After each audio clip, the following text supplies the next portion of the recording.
Central Delhi में RAF और Delhi police जवानों को पीटने का मुद्दा आज सुप्रीम कोर्ट में उठा है।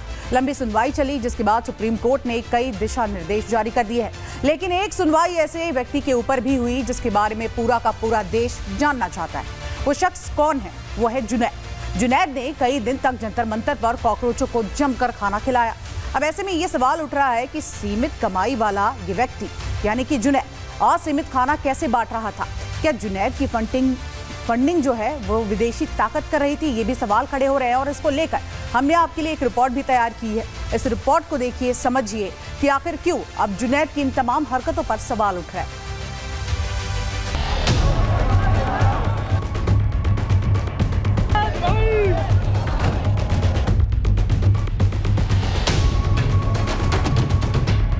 संसद उखाड़ने की सोच रखने वाले देश विरोधी कॉकरोचों के कलंकित कारनामे पर आज सुप्रीम कोर्ट में लंबी सुनवाई हुई। सुप्रीम कोर्ट ने आदेश दिया कि हिंसा के सभी CCTV, drone, body camera footage और वायरलेस कम्युनिकेशन का रिकॉर्ड सुरक्षित रखा जाए। साथ ही प्रदर्शनकारियों का डिजिटल डेटा सुरक्षित रहे और फिलहाल उसे सार्वजनिक ना किया जाए। सुप्रीम कोर्ट ने यह भी कहा है कि 18 वर्ष से कम आयु के जिन बच्चों को छात्र आंदोलन के दौरान गिरफ्तार किया गया है और जिनका कोई आपराधिक रिकॉर्ड नहीं है, उन्हें सभी राज्य तत्काल रिहा करें। सॉलिसिटर जनरल तुषार मेहता ने सुप्रीम कोर्ट को बताया कि हिंसा में 250 पुलिसकर्मी घायल हुए थे। इस पर चीफ जस्टिस ने कहा कि पहले ये पता लगाना जरूरी है कि पुलिसकर्मियों पर हमला छात्रों ने किया या किसी और ने। डंडों से हमला किया। जंतर मंतर पर पहुंचे पिज्जा और बर्गर की तस्वीरें तो आपने देखी होगी। जंतर मंतर पर खाना बांटने वालों में जुनैद भी शामिल था। जुनैद हर रोज हजारों रुपए खर्च कर खाना बांट रहा था। सवाल उठने लगे कि जिस जुनैद की कमाई सीमित है, वो जंतर मंतर पर असीमित खर्चा कैसे कर रहा है? जुनैद पर आरोप लगे तो वो भी सुप्रीम कोर्ट पहुंच गया। जुनैद के वकील ने सुप्रीम कोर्ट को बताया कि जुनैद तो सिर्फ खाना सप्लाई कर रहे थे। जुनैद को गाजियाबाद की मसूरी पुलिस ने पकड़ा और थाने ले गए।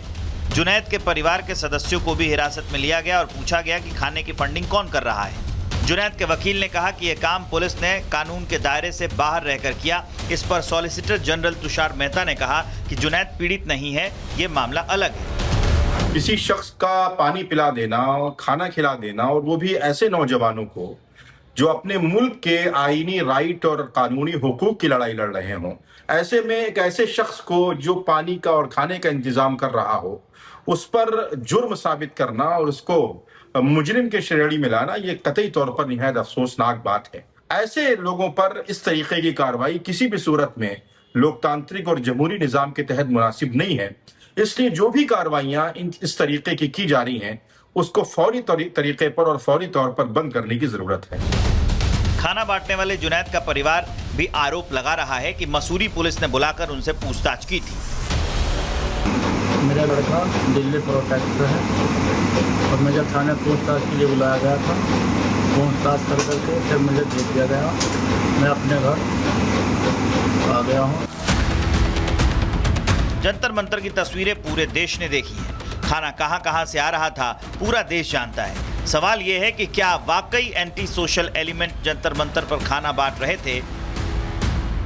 जंतर मंतर पर जो युवाओं का आंदोलन था, उसमें जिस तरह से सुरक्षा एजेंसियों पर, जवानों पर जिस तरह से स्टोन पेल्टिंग की घटनाएं हुई और सुरक्षा कर्मियों के साथ जिस तरह से मारपीट की घटनाएं हुई, तो निश्चित रूप से जो लोग उस जो संदिग्ध पाए गए होंगे, सुरक्षा एजेंसियों का काम है कि उसकी तहकीकात करना कि आखिर ये पूर्व नियोजित था, इसके पीछे कौन लोग थे कि जो सुरक्षा कर्मियों के साथ ही मारपीट कर रहे थे। पत्थर, पानी की बोतलें। दिल्ली में सीजेपी गुंडों द्वारा किए गए तांडव की जांच हर एंगल से हो रही है। कारण है आंदोलन की विदेशी फंडिंग के आरोप।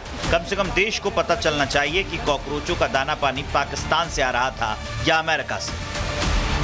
Bureau report, Republic Bharat.